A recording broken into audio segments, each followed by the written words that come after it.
Bullshit. Yeah. Unfettered nonsense. Impossible to get into, like everything in New York City. All of this is not true. No. Tonight, I shit on Kevin Kelly. We were in the back, and I had my camo beanie on, and What does that have to do with you shitting on Kevin yes, Kelly? no, I was talking to Harlan Bravado, and I had my camo beanie on, and I had bad gas, and I ripped a fart that I thought that nobody heard because I couldn't hear it because I had my camo beanie on. Okay. And I hear from behind me, Jesus Christ. And I'm like, what? And Kevin goes dude, you just shit all over me. And he just totally oversold it. So, but yeah, that was the story. And I was like, did you hear that? And he goes, yeah, I heard it. And I was like, I didn't think It's right here by my head. Yeah, it was right by my head. And it stinks too. Oh, we Here got we other are. people joining us. Live from the Omni. Are you just getting finished? Oh.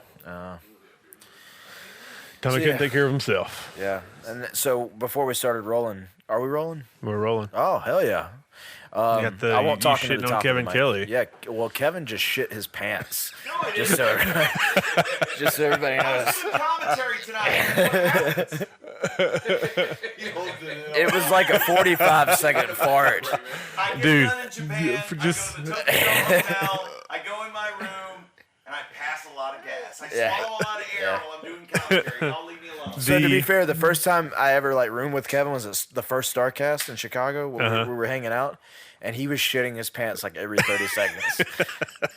But it was no big deal. He Oh, was just God, he this would is all we're gonna he'd talk pull, about. he'd cock his leg like my dad does on the recliner, and he'd just go Bert, and he'd be like, "Sorry, pal." In your defense, intermission was after the last, The- right before the last match. Yeah, they worked me like dogs tonight. Guys.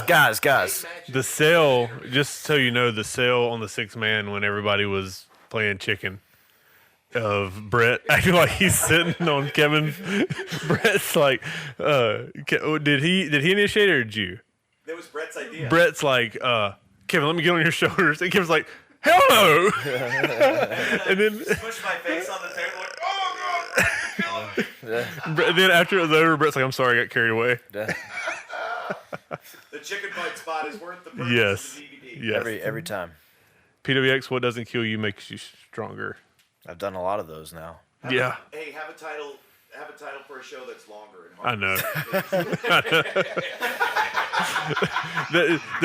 The title is so long. The title is so long. That is not my fault. That is Tyshawn's fault because that used to be our show every November. That was our big show in the winter months. We're just rolling, pal. Yeah, we're rolling. Yeah. What do you want to talk about? What doesn't kill you makes you stronger? No, the show name is so long that Wasn't that a Kanye song? I don't know. No. Anybody that listens to this podcast, I beg you to go listen to my last 2 podcasts when my guest is not intoxicated. I'm not intoxicated. I'm fine. Been drinking coffee? Yeah. The Kelly Clarkson good to go. sings that song. No, just so people know that are listening to this, if they are listening to this. Can I there's a finish lot- my fucking story? There's a lot of distractions, so there's a lot of people here hanging out and listening to this. This is the party. This Be is a $300 room. We gotta pay for this thing somehow. yeah. In order to pay for it, we had 5 people stay in it. Please finish your story. And we have one room that has no one in it beside of us. I don't even remember the fucking story. Never mind. Kanye and Tyshawn. No. How the show name came Oh, Yeah. the show name was created by Tyshawn because What Doesn't Kill You Makes You Stronger 4 main event was Roderick Strong and somebody. Okay, so that makes sense. Stronger. Yeah. Yeah. I don't know if that's a how good I show name. started. But I didn't even put what I was going to say is the title's so long that I didn't even put the whole thing on the rundown card. Right. Yeah. So I just say WDKY. Yeah. What doesn't kill you? You remember somebody, right? He was a hell of a hand. Yeah. Yeah. You trained me. Who's somebody? Yeah. You said The- Roderick Strong versus somebody. Oh, Yeah. I'm with you.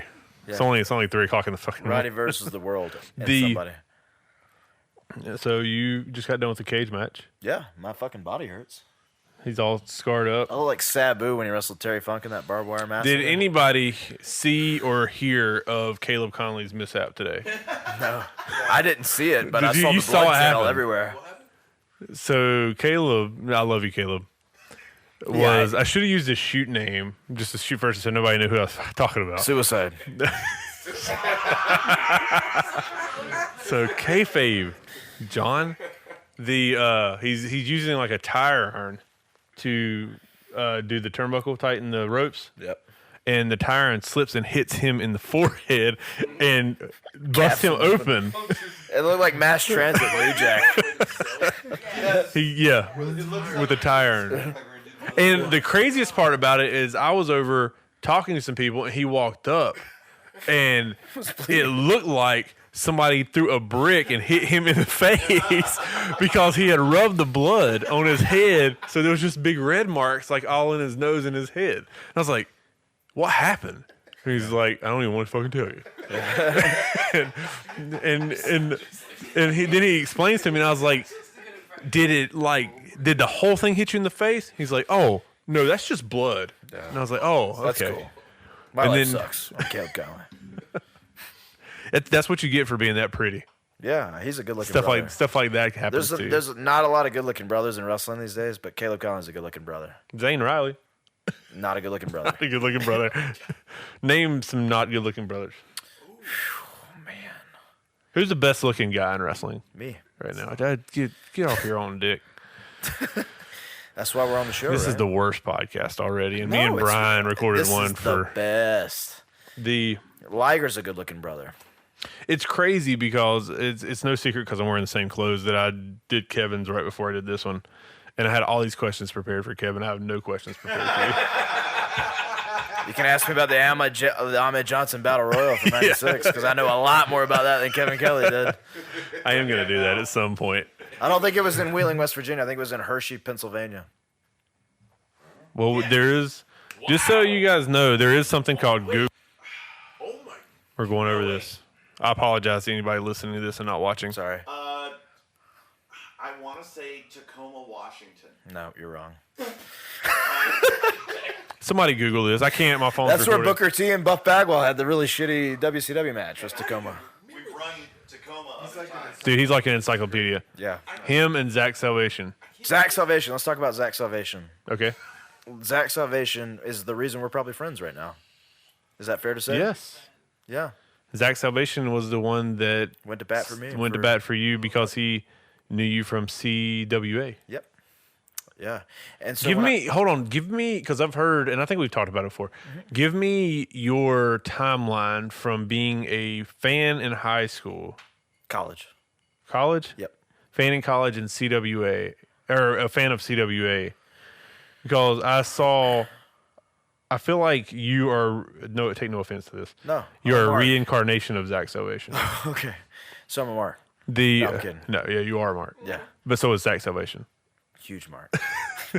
But because did you ever see Zach when he used to be like young and chubby? No. Oh, okay. No. So you weren't necessarily as chubby as he was, but you were young and kind of thicker.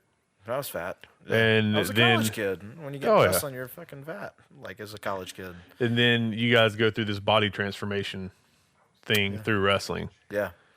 Well, y'all don't have the same moveset. No. And so, all right. To go back to your first question. No, tell me your transition from college kid to professional wrestler.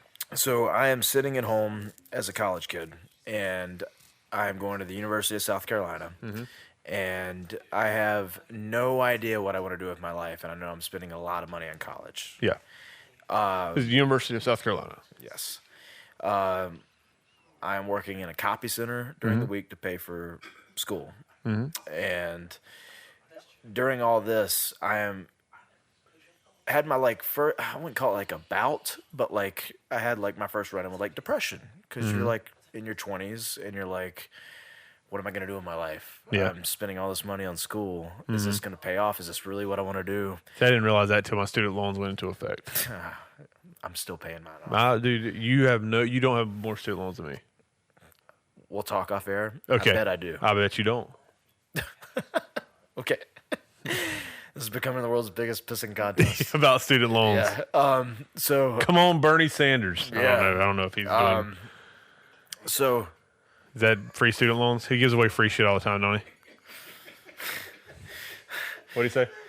did he say he died He died. today? Did he really? No. Oh, Watching Buff back. dude, I was on about Booker to T feel like the from biggest Washington. piece of shit Yeah. on the face of the earth.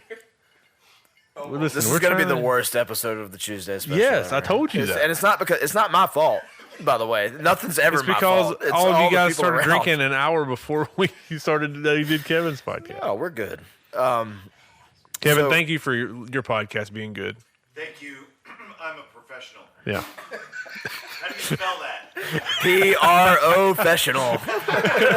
How do you spell Tacoma? That's easy. Royota.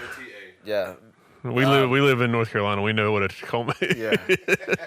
So I'm a college kid. I'm depressed. I don't know what I want to do in my life, and I'm at home and discover room service. Who's that? That can't be security. Is it security? It's your room. Go check. Yeah. We're about to get kicked. We're about to get kicked So out. back about Zach's salvation. You're gonna tell us? Hold on. We gotta keep this. We gotta quiet it down. My apologies. Yeah. No problem, bud. I apologize. That was security. How about you quiet the hell down, John? This is the best podcast ever. Like I was saying. This is like a high spot shoot. There was a bachelorette party like right up the road. Yeah. The room beside of us has a do not disturb. They've been in bed since 6:30. We should have went to the other room. Pussies. Go down one room. There's nobody. You gotta remember. We're good. We're set up now. We'll be cool. We'll be quiet. So I don't Zach- know why. Like, did you hear me talking to the security guy? Like, he could hear me because I can hear myself loud as possible. But what's great was he in was the like, "Look at headphones." this guy with the headphones on and the microphone. He's doing his thing." Yeah, he's like, man, I know you're doing your thing, dude. You can't see John. You can only see you talking. I know. And I was like, I'm sorry. Yeah. Like, I was looking at him. People Just are trying to watching do a this. fireside chat here. Yeah, I apologize. Y'all keep it down. Yeah. It's my podcast. There's people that are asleep beside us. Yeah. So I'm a college kid. Well, so theoretically, sorry, John. Yeah. If you get kicked out of this room, you can just go to the other room. For sure, yeah. Oh, okay. Yeah. But Kevin's got to get some rest. Yeah. As we literally hear a dump truck drive by and Yeah. drive into the epicenter. Oh. All right, so I'm a college kid. I am sitting at home one day and I see I was actually telling the story earlier. I see a commercial for an independent wrestling show, and it's on it's like during Monday Night Raw, and they're like, "Come see Rhino and Rikishi and Scott Steiner and At an indie wrestling show? yeah, it was CWA." Oh. Okay. Yeah. And they were running Columbia. And, they were also their favorite, like the local guys, Timber and Josh Magnum and Zach Salvation and all these guys. And Scott Steiner. So it caught my eye as a college kid. And I was like, oh shit, there's independent wrestling around here. Oh shit, this is in Columbia. Oh shit, this is next week. Maybe I should go check this out. And I went to the show. And Do you remember how naive you were? Do you remember what it was like to be a fan? Yes. I don't. Knowing how much I hate the business now, Yes. there are very few moments where I tap back into that fandom. Yes. It's so hard. It's very hard. Liger coming to the ring for Legend, Yes. one of them. Me looking at Liger as Shredder from Teenage Mutant Ninja Turtles. One of them. One of them. Being in the garden with you guys Yeah. and watching that show. Just Getting being free tickets from my New first, Japan. First time being in the garden ever. Yeah, me too. Uh, Is that them again? no, that's the dump Oh. truck. Did you say it was a gunshot? No. We are right beside the epicenter. They just had 2 shootings last week. Sweet. Carry on. I know. Thanks for chiming but, in, Brian. But there's also moments like tonight in the cage match with Ethan where like I look at him before we go out and I go, I really want to do a Harley race knee tonight. And he On goes, the back. Yeah, he goes, why? And I go, because I really like Harley race. And like I wanted to make our cage match as old school as we possibly could. Yeah. And I got like, that feeling. Like about halfway through, I could tell what you guys were doing. Yeah. So I tried to shoot it that way. I don't know that I did well, or I tried to edit it that way. We'll see. I'll be the judge of that. Yeah. Okay. So I go to my first CWA show in Columbia, South Carolina, and there's all these names: Rikishi, Rhino, Scott Steiner, and Did all of them show up? no, Scott didn't show up Of course. because he was laid up in Puerto Rico with a collapsed lung. This is the day Vordell Walker beat the shit out of Rick Steiner. Did you guys ever hear this story? Ooh. I This know, was but I'd like this to. was one of like very few locker room fights that I remember. Was Is it CWA? Yeah, because so Scott Steiner was laid up in Puerto Rico with a collapsed lung. They called Rick at the last minute to replace Scott. And apparently Vordell Walker and Rick Steiner had some sort of previous heat where Vordell was like a greenhorn or whatever and worked with Rick, and Rick like beat the shit out of him. And like Sounds Vordell, accurate. well, Vordell didn't know like any better, so he was giving his body up, and Rick was kind of like taking advantage of him. Yeah. Bordel's not a small man. And he's like a shoot fighter. Yeah. Like he became a Yeah. trained badass. Yeah. And so, like Rick comes in the locker room and he makes his rounds and he goes, "Hey, Rick Steiner. Hey, Rick Steiner. Hey, Rick Steiner." He gets to Vordell. He goes, "Vordell, fuck you." Vordell got up, beat the shit out of him, put him in a front face lock. Rick's eyes rolled back into his head. So anytime I hear those stories about like the Steiners being badasses, you know, I'm like, well, there's always one tougher, faster gunslinger or Yeah. whatever. And Yeah. on that day, it was Vordell Walker. Like he apparently beat the shit out of Rick Steiner. Just by choking him out. He hit him and then he Oh. choked him out. Yeah. But yeah. So yeah, not all of them showed up to answer your question. Typical Andy wrestling. Rikishi was there. Rhino was there. Rhino wrestled Timber. Timber was another guy that helped break me in. Yeah. Another good brother. But I remember like seeing the Max for the first time. And We could have a whole podcast on the Max. Jesus Jones. Do you guys know the Max? Kirby, Did you ever meet TJ? them, Kevin? Kevin, you had to meet the Max. Kirby and TJ Mack? It sounds familiar. Yeah, Kirby Mack sounds very familiar. He was in the worst Ring of Honor match in history with Jeff Hardy and Joey Mercury. Oh gosh. That one. Yeah. Oh. Yeah. The pain in Kevin's face. So, anyways, yeah, I saw the like all this. I'm not trying to sound negative, like I'm burying people, but the names brought me to the show that I recognized from TV. Goldust was on the show too. Yeah, How? and he was not with either company at the time, and With the Goldust name? it's Dustin Rhodes. Oh, okay. Yeah. In gold. With paint on. Yeah. And the one thing I remember was like there were so many local indie guys that busted their ass on the show, and that was my big takeaway. Probably Josh Magnum. Josh Magnum was one of them. Zach Magnum was Salvation was crazy. one of them. Yes. Vordell Walker was one of them. Yeah. The Max. Yeah. As much as I don't like to give Kirby a lot of credit for anything, he was one of them. Yeah. Like these guys were super fucking talented. Yeah. And like I remember thinking like this is kind of cool. I want to come back and check this out again. So I kept going back to shows for here and there for a couple months, and then Timber like was like, "Hey, you ever been in a ring before?" I was like, no. He was like, "You want to?" I was like, "Sure." So Timber was actually the first guy that got me into a ring, showed me the fundamentals, showed me how to lock up, take the arm, send off, whatever.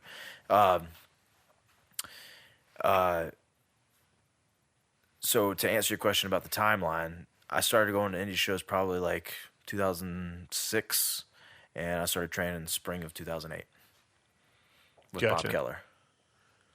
How was training with Killer? Awesome. Did he have his own ring? Like his own building? Yep, he had a building in Gaston, South Carolina. There was no central heating, and there was no like AC in the Just building. turn it down. Yeah. Oh. So it was so Bob's building was if you could like put yourself in like the old school like, oh well, when I trained I was in this building and it had this like every wrestling stereotype was Bob Keller's building. Of course. It had no AC, had no heat, so it was hot as shit In the summer. in the summer, freezing cold in the winter. The ring was touching every wall of the building, pretty much. There was all these shitty, untouched weights, like gym set on, and then all of Bob's crap was that he didn't need from his house was all stored upstairs. Like it was like the ultimate brother like setup, and he had like a stereo system too, where he would pump out tunes, Yeah. like Foreigner and any '80s hair band. This is everything about Bob Motley Keller. That is Crue. right. For Smith Garrett over there.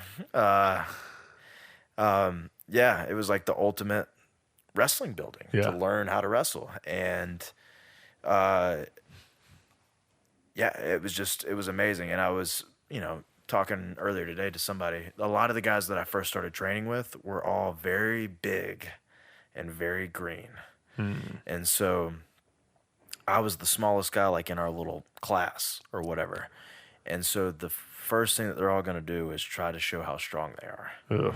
So when we had to take like body slams and stuff like that, I was Getting murdered. the one that was getting murdered 30 to 50 times a day.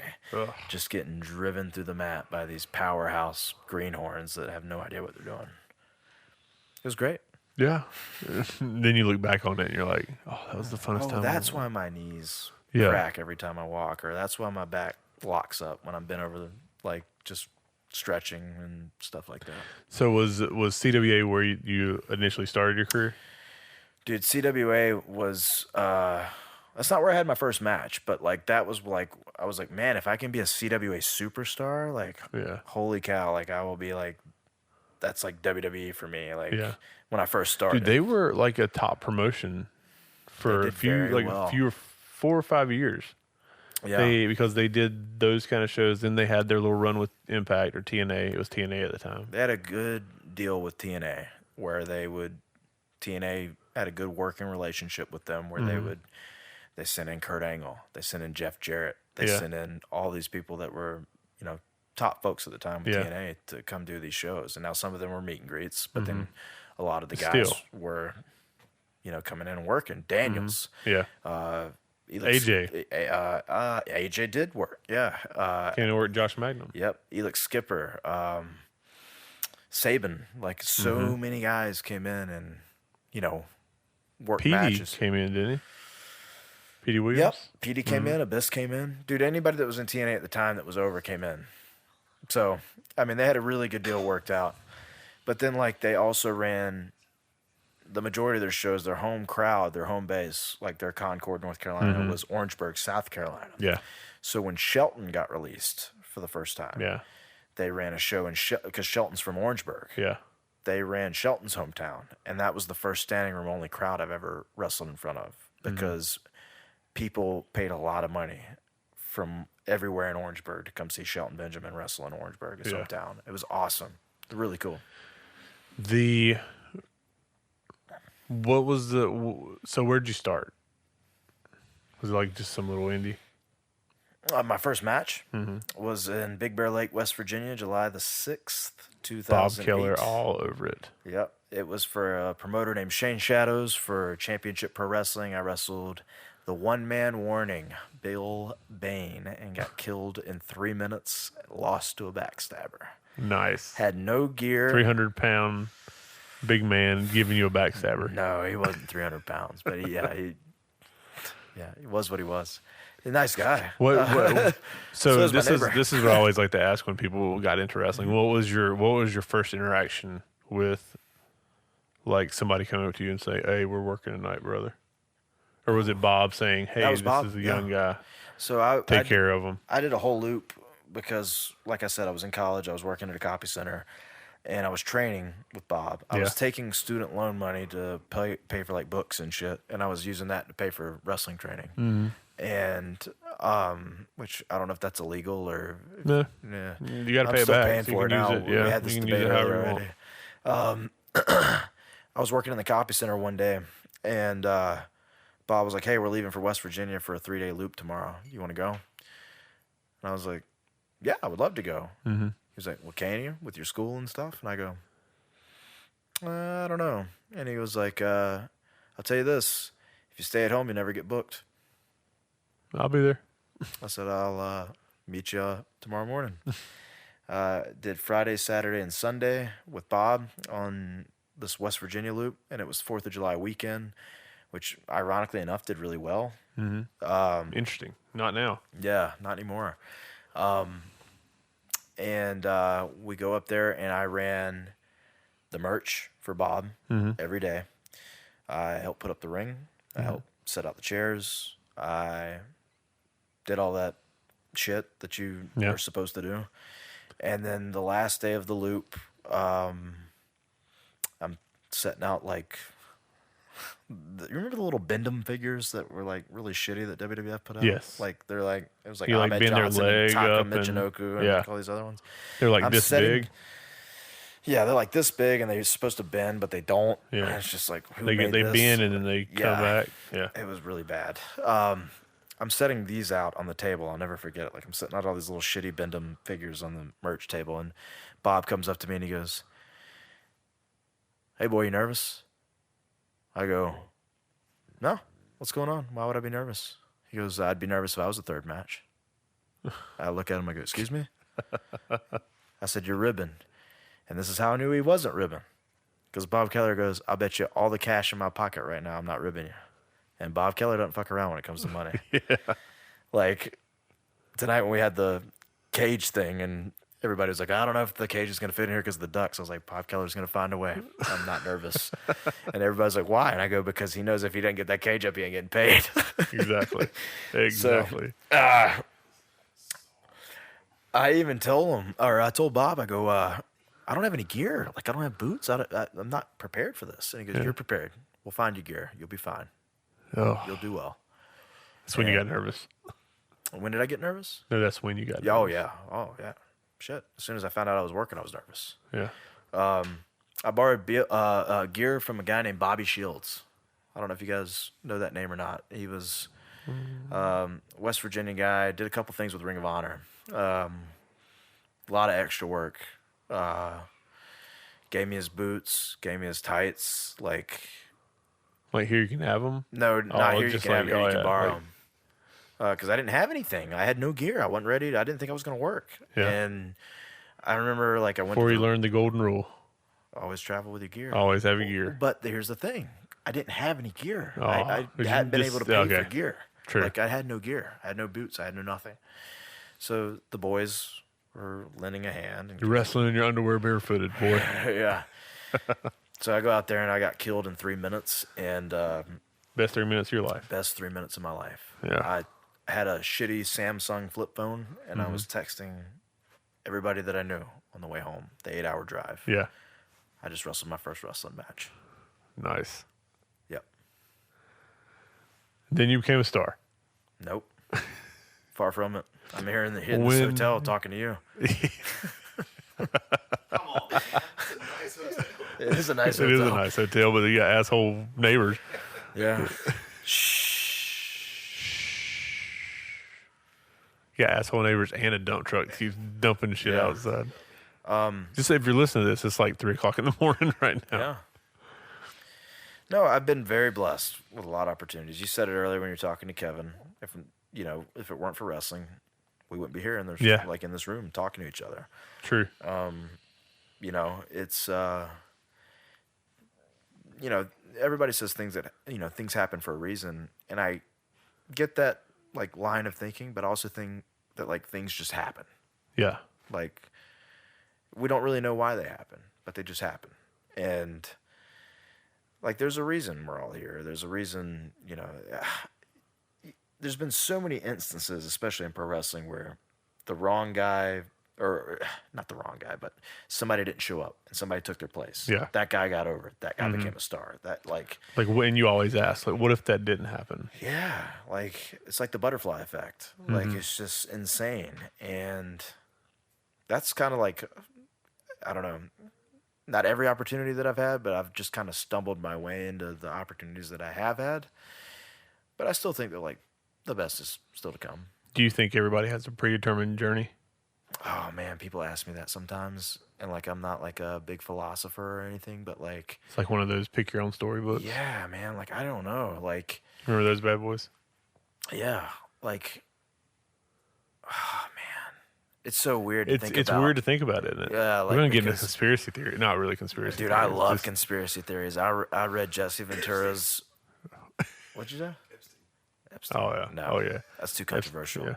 Oh, I was about to say it. Ventura's book is amazing. American Conspiracies. Like, phew, not getting political here, pal. Ventura's book. Like I'm just saying, it wouldn't be the first person the Clintons. dude, killed. when I met Jesse Ventura at WrestleCon, like that was the big thing I marked out for the most was meeting Jesse Ventura. Really? Yeah. Oh, 100%. I said hello to him. That's it. Yeah, I was like afraid to talk to him. Like I marked out for him that bad. Like, Really? Yeah, I was doing Sammy's show, the pancakes Uh-huh. thing. Is that when he was up in the dressing Yeah, he room was area? up in that. Yeah. He was right in the room next to us while we were getting dressed. Yeah. And I walked by and I was like, "Holy shit, that's Jesse Ventura!" Like, and I started like sweating. I was like, "Dude, I got so many questions and like About conspiracies? about like yeah, JFK and 9/11 and like all this other stuff." I'm like, man, I wanted to pick his brain. Did so you really much. want to go down that rabbit hole? Yeah. With What's the about most Jesse Ventura? with I don't wanna probably go too far because the some people might king not of like this. conspiracy theories? Who's the king of conspiracy theories? Jesse Ventura. Yes, yes. That's what I just asked. Did Sorry. you really want to go down that rabbit hole with I him? mean, oh, yes, with Jesse, absolutely. Yeah. I have so many questions about his book. It's like his What's your book is favorite conspiracy theory? JFK. If Yeah. like who killed him, why he was killed? Yeah, and like what really happened because there's always like if you watch the Zapruder film, like there's always those little segments of the film that are missing for some reason, and it's like, Yeah. you know, Have you been to Dallas before? yeah, I've driven. Oh, this is a really good story. When we went to Dallas, me and Cory to do WrestleMania Access because they booked us Yes, for the okay. weekend. We wrestled the Vaudevillains WrestleMania Sunday, the day of WrestleMania, and it was like 10 a.m. and it was stupid or whatever. But we're like, oh yeah, I think I saw y'all that day. probably. Cory's big thing because Cory's never left Alabama. Yeah. His favorite movie is Forrest Gump because he is Forrest Gump. Yes. It's a documentary. Yeah. When Cory was going, Here comes security. We flew out at the time Cory was living in Atlanta, and we flew out of Atlanta. Yeah.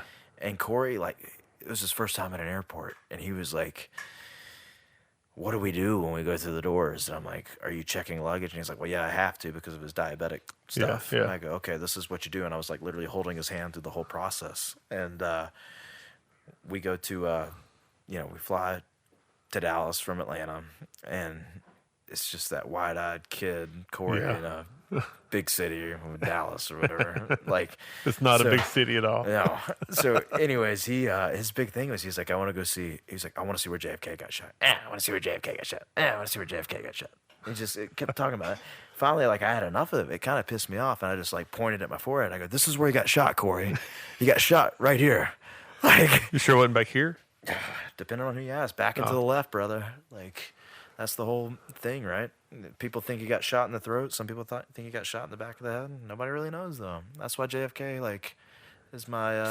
I got one. I'm good. Didn't the back of the head explode off? See, nobody knows, right? Like, because he hunches over in the video. There's a Zapruder film. Like, JFK hunches over forward because people assume that he got shot in the throat. Like, some people tried to say that he got shot from the back first, but if you Because got his shot, head goes. but think about it. If you get shot in the back, you're gonna go like this. That's where the bullet went in, right? I thought it like blew this whole back side of his But head there were off. 2 shots. That's what I'm saying. Have you been to the museum? Yeah. Well, we drove through the area. I've been We to finally drove to the museum. Okay. Stood on the X, took a picture. But Have if a you- panoramic What I'm shot. telling you is, if you watch the Zapruder film, JFK hunches over, grabbing his throat first, and then his What if brains his go wife everywhere. shot him in the throat? She had brass knuckles hidden in her tights, and the referee was looking, and she just got him. Hey, Threw a fireball like Eddie Gilbert in Memphis. I don't know. I love everything about the JFK assassination. Like, not like that. Oh, I was going gonna say, you want to rephrase that morbid. sentence? Yeah. But that's probably my favorite conspiracy theory. 9/11 is still a little touchy, like, because it was still. I consider that still kind of recent. Like, even though it was. Yeah. What was that? 8 years ago. 8 years ago? 2001? Oh no, sorry. Got a wise guy on our hands over here. No, it's 18 3:30 in years the ago. 18 years ago. It's still kind of touchy, though. Like, it's still. Because it changed the world. Jesus Christ. It changed the world, like, and the way we live now. So it's still kind of very touchy. It was like our only attack on America. Do you believe in UFOs? Here's the thing: there's a misconception about UFOs. UFO stands for unidentified flying object. So You believe in anything- aliens? Okay, I'm gonna answer your first question first. Okay. God dang, This kids. whole thing's gonna be about conspiracy theories now. UFOs are unidentified flying objects. So anything you see whizzing by your fucking head in the sky isn't. If you can't identify it, it's an unidentified flying object. Including insects. Insects, Okay. birds, planes, Okay. any kind of craft. 90% of the shit that flies by my face that I can't identify as an insect. Scientists have proven that there are other universes out there and other galaxies. And I definitely think there's, I mean, they found like what, plant life on Mars like years ago, right? Mm-hmm. So there's got to be aliens out there. Do you believe aliens have visited this earth? I don't You listen to Rogan's podcast? know. No, I hate Joe Rogan. God, what? I don't like Joe Rogan. Why? I'm not a fan. He shit on pro wrestling so long ago, and now he's trying Oh. to make up for it. Yeah. Like, Everybody Come has on, their man. flaws. I think he's very talented. I loved Fear Factor. But if you like conspiracy theories, dude, listen. I loved Fear Listen- Factor. You know, his interview with Jake Roberts was really cool. Listen to him in UFC one- is great. One interview with Joe Rogan and Eddie Bravo, and you will be hooked on Joe Rogan because that's all they talk about is conspiracy theories. Yeah, I got a lot of buddies that like Joe Rogan. I just kind of like he didn't shit on pro wrestling. He shit on pro wrestling fans. I remember that. Where he said anybody that buys into this is stupid. Yeah. And this was when he was real high MMA. in the UFC. Yeah. He was doing it to try to take ticket sales away from professional wrestling. And to me, it's like you're into what you're into. I don't like. I don't watch romantic comedies. I don't like them, so I don't watch them. What the hell is wrong with you, John? No, I don't know. 50 First Dates? I just recently saw that for the first time. Good movie. Decent. Not one of Adam Sandler's best. Yeah. But Spanglish is one of Adam Sandler's best movies. get out of here. That was a joke. Happy Yeah. Gilmore. Happy Gilmore. Yeah. Yeah. Big Daddy too. A very underrated film. I wonder how much of this podcast is educational. Kevin's so bored. Was Cory the model for Waterboy? That's what I want to know. No, Forrest Gump. We already talked about this. It was a documentary. But I'm just trying to think. Good questions. Because I'm running low. Yeah, Cory is a special kind of cat. When did you meet Cory? PWX. No, I Oh. met Cory. I probably met him in Georgia. Like that was one of the. There's a lot of people that I don't remember my first time meeting. Like me. Yeah, I don't remember the first time I met you. I remember I didn't even know you were working under a hood on your own shows. Nobody did. Yeah, I know that. yeah. I would run the shows, and before, like, about 10 minutes before a match, I would go change into my gear and then walk out with my hood on and then go wrestle and then go back to our little room, the room that we sat in and talked after X16. Wow. And take my gear off, go out there and run the show. Yep. I watched you under the hood take a Canadian destroyer on the apron one night. From Cedric. The most Cedric. dangerous part of the ring. It is the most dangerous part of the ring. The funniest thing about that is I chicken shitted out halfway through the destroyer, and I grabbed the rope, and Cedric murdered his tailbone on the side of the side of the ring, and I just kind of like backflipped and landed on my feet, and then just fell to the floor, and the people went crazy. Dude, I was so green though, but I was like watching that, and I saw this brother take a Canadian destroyer on the apron, and I go, That's all I could do. I was like, this guy's really good.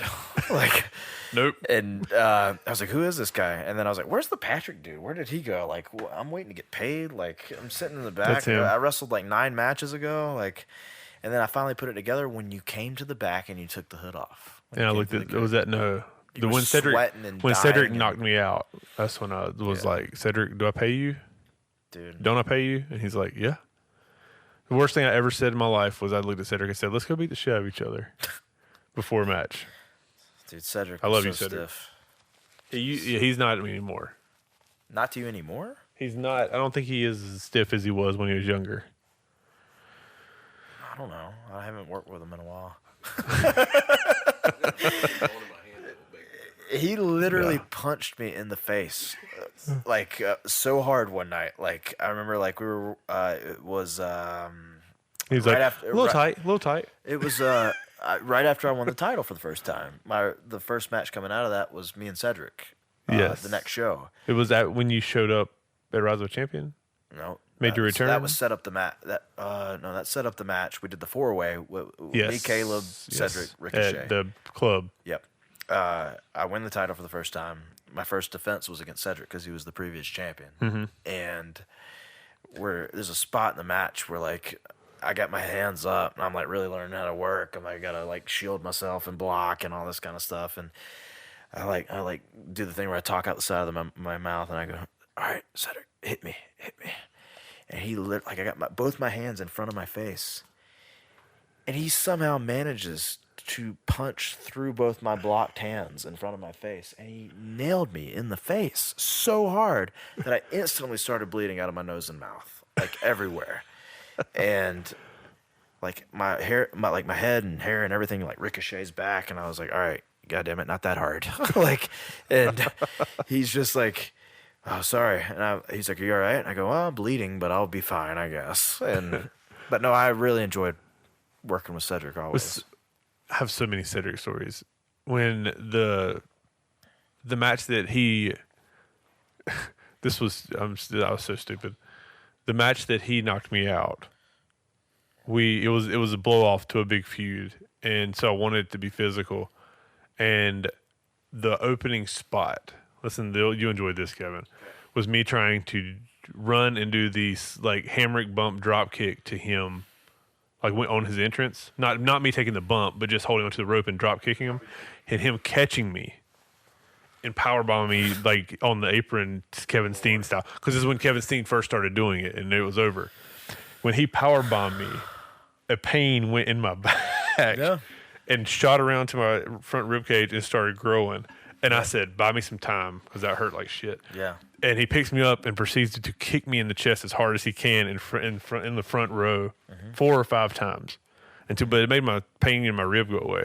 Yeah. Then some guy in the crowd, this is how we found out we could do the Destroyer, was like, if you do a Canadian Destroyer tonight, I'll give you $25.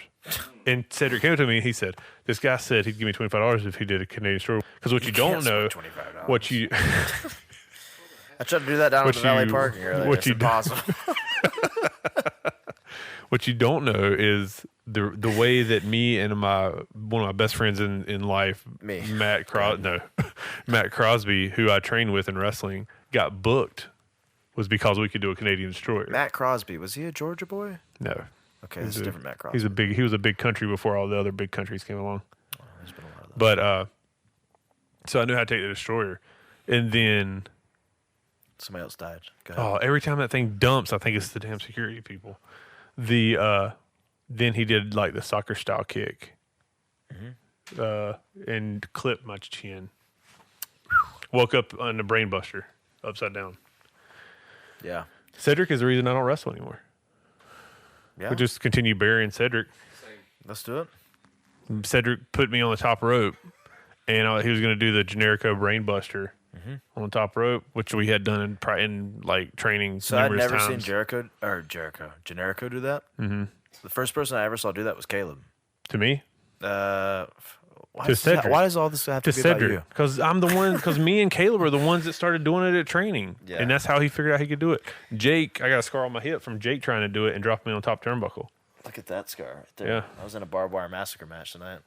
Got paid $40. It's a Yeah. Bob Keller cage. Yeah. Yeah, Pine straw hanging out. that's what you call full circle, Kevin. Yep. That's it. Yep. The guy that trained you and took you for your first match gave you a scar on your arm from his cage. I got him a cage payday. What's some other good Cedric matches? What's the craziest match you've ever had? The craziest match? Like I've ever had? most unpredictable, didn't go as planned. Man, we'll have to circle back to that. What's the biggest cluster match you've ever had? Without throwing somebody under the bus.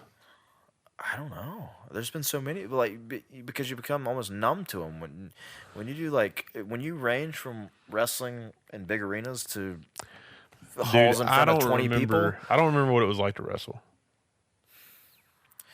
I don't. It's just, there's. I watch When you're- people now, and I'm like, was I ever like that smooth? Like I don't remember how to transition. That's why I wouldn't do it, and Brian won't let me do it. Yeah. I'm trying to think of the biggest cluster. I don't know. This isn't really like a cluster, but I get booked to be an extra for NXT one time. This was without Cory. Enough sorry, said. Sorry, Cory. I'm just kidding. They had me team with another brother from Georgia, and it's at Center Stage in Atlanta, and we're working TM61. Shane Thorne and Yeah, the English guys. Mikey Nichols. Yeah, they're not from England. They're from Australia. Australia. Same thing. Not really. No. It's a joke. It's a joke, Rachel. Yeah. Scotty Too Hotty's our agent, and like Scotty, I worked with Scotty on the Indies and did matches with him at like the ECW Super 8 and stuff Yeah. like that. And Scotty was like, "Dude, Skyler, like we need you to come in and do this shit." I was like, Yeah. "All right, yeah, sure." So we are on the lineup. They taped 4 episodes of TV at a time, and we were supposed to be the 4th episode. Like we're gonna be like the 3rd match on the 4th episode of TV. And for some reason, we're sitting around and,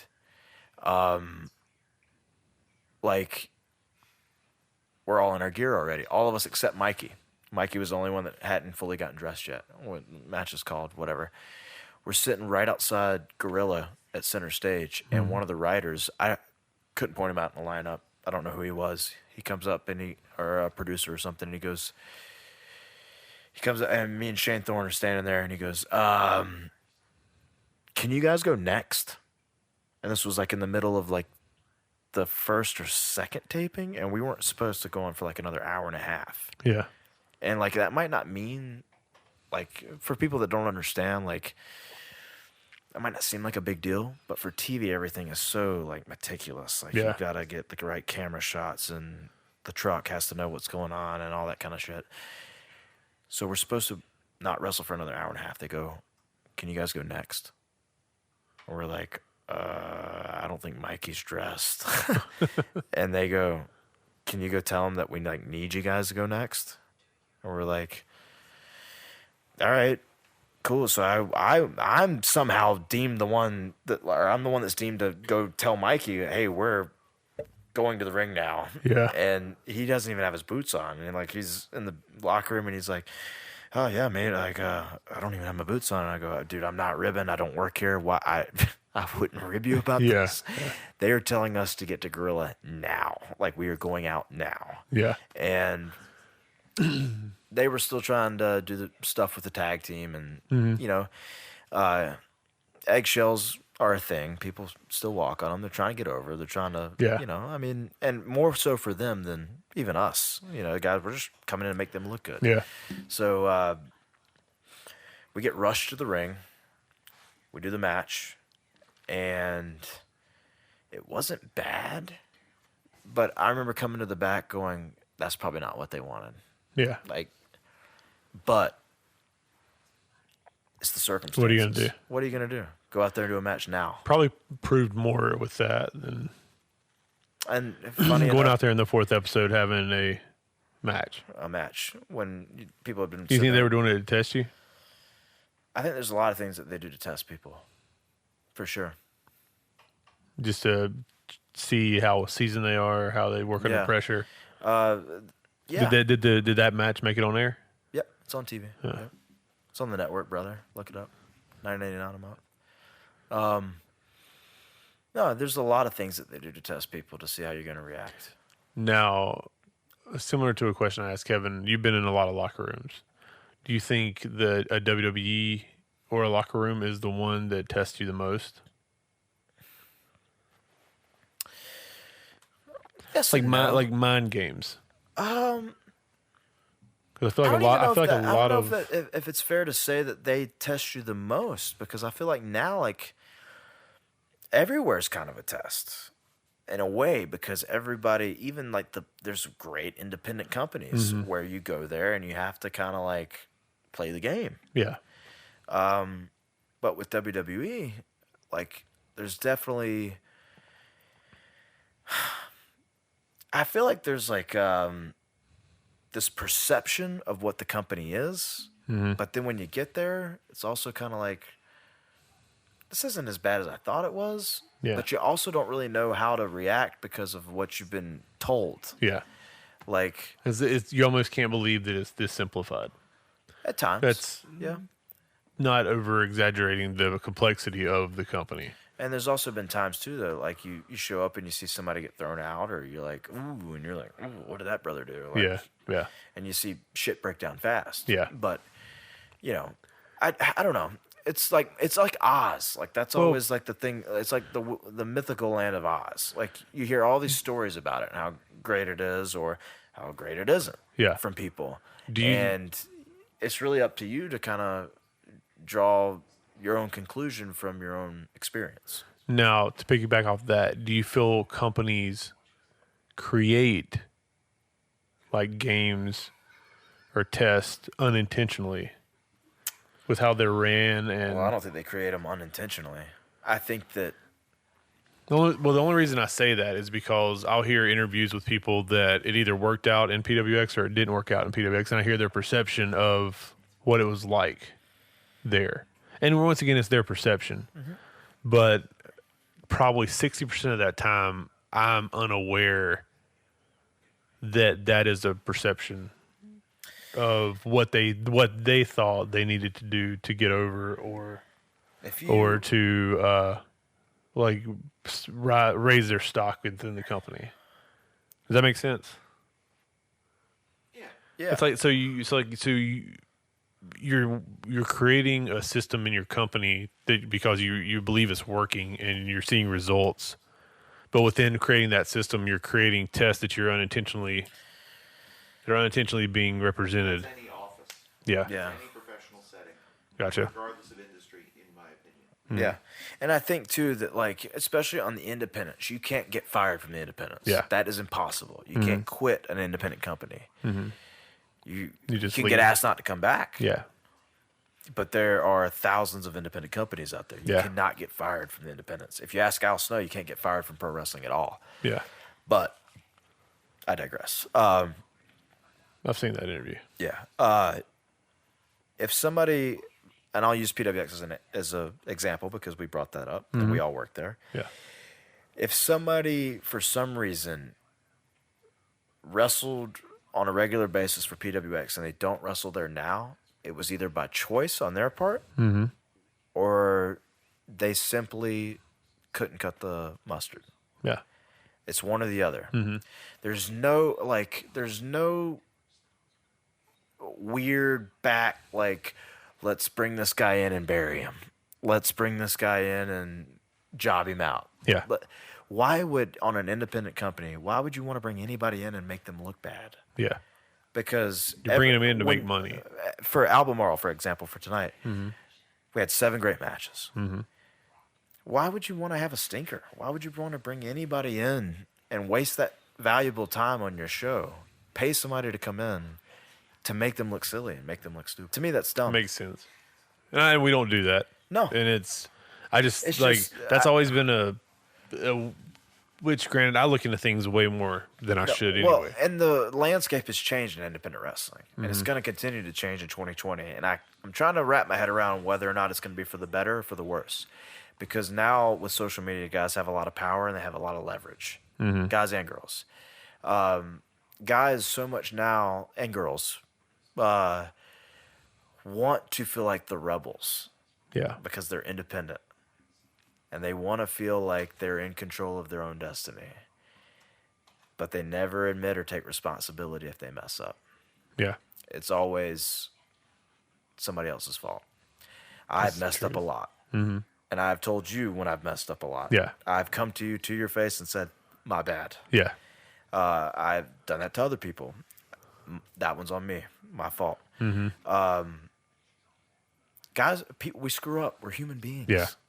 We screw up all the time. If you were perfect, then you'd be a lot further than you are.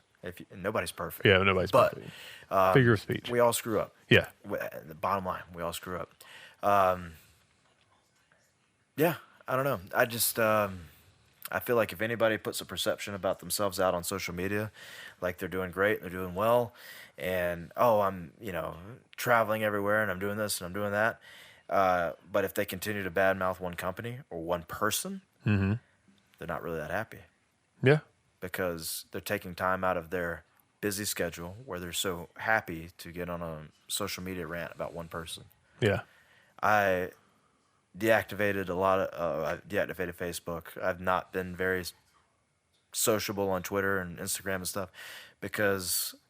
And it's weird because now that's seen in the eyes of people now, it's seen as in a weird way, a sign of weakness. People are like, oh, he couldn't handle like the criticism, or he couldn't handle my opinion, or he couldn't handle this, or he couldn't handle that. No, I was brought up and taught that anytime you're in a negative situation, you remove yourself from it. Yes. Surround yourself with positivity. Surround yourself with positivity. And positive things will happen. And positive things will happen. So why would I continually, on a daily basis, on multiple times on a daily basis, put myself through negativity? Why would you want to do that? I agree 100%. Remove yourself from it. Don't worry about it. Why would you say that? To quote Steve Carino, why would you say that? This is what we'll end on because it can go either way and it's a Brian's controversial sleeping over there. subject. He vaped out of his mind. Yep. There was a quote unquote wrestling boom that was supposed to happen. And some opinions it's still going to happen. Some opinions I'm leaning towards the opinion that so many people took advantage of the potential boom that it has killed the boom in professional wrestling. I think sorry, go ahead. And now it's going to be harder than ever. I'm not going to say harder than ever, but more difficult to draw houses and create a good wrestling content. Not because lack of workers, just because what's the word I'm looking for?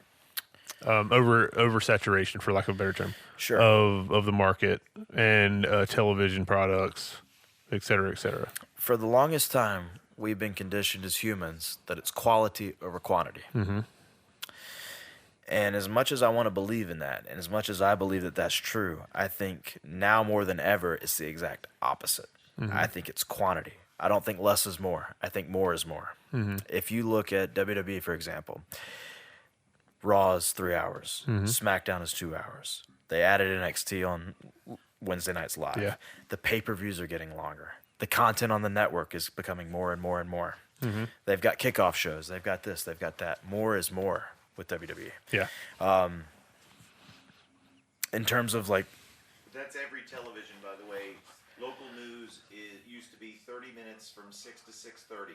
Yeah. Now it starts at 4 o'clock and goes until 6:30, then comes back on from at 7 o'clock. Yeah, the early show used to be 6 a.m. Now they start at 4, and they run through like 11 o'clock. Yeah. Social media, kind of the same thing. Like, in order to get an independent over, I think you have to create new content on a daily basis. Yeah. And that sounds impossible. It sounds hard. And even if it's not the best content, you got to put something out there on a daily basis. Yeah. And I just think that that's where the business is going. I think in 2019 will go down in history for pro wrestling as the year that the business changed. For the better, for the worse, I think that time will tell. Yeah.